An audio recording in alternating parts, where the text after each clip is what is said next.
Depois de conduzir quick scan com o profissional e também com o professor Ana Meite, que nós fazemos full quick scan de lo que é biba, de adulto maior, depois de conversar com o profissional, donador de cuido, até com o parlamentário, nós sabemos realizar com nós não podemos guardar mais.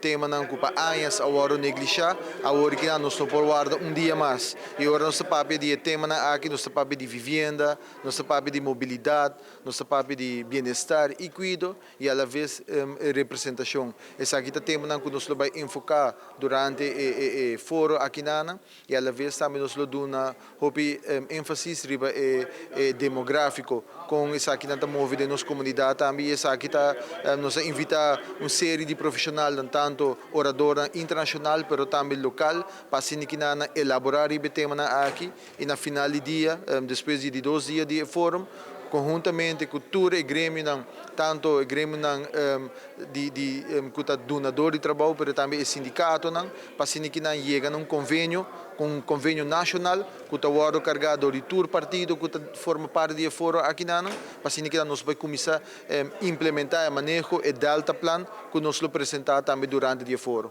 Nós acabamos de receber, dia 29 de setembro, aviso que nós pedimos na SER, que elaborar o tema aqui para manter nosso adulto maior mais ativo também no mercado laboral.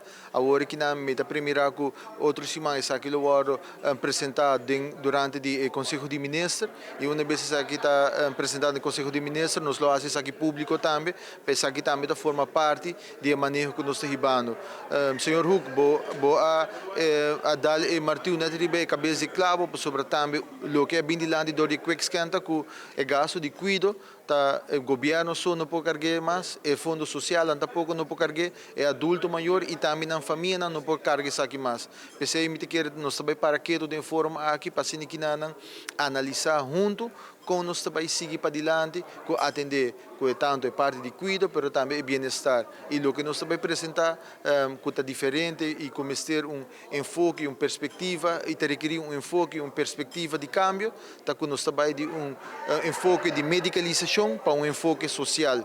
Caminho que nós também é adulto maior, mas através de lens de maleza, mas nós também de lens de ser humano, de amor e cuido. E esse aqui é o caminho que nós queremos, mas está requerir que esse aqui me se pode carregar de todo grêmio, me se pode carregar como plano nacional. E me quer forma aqui está blinda a plataforma perfeita para esse aqui tomar lugar.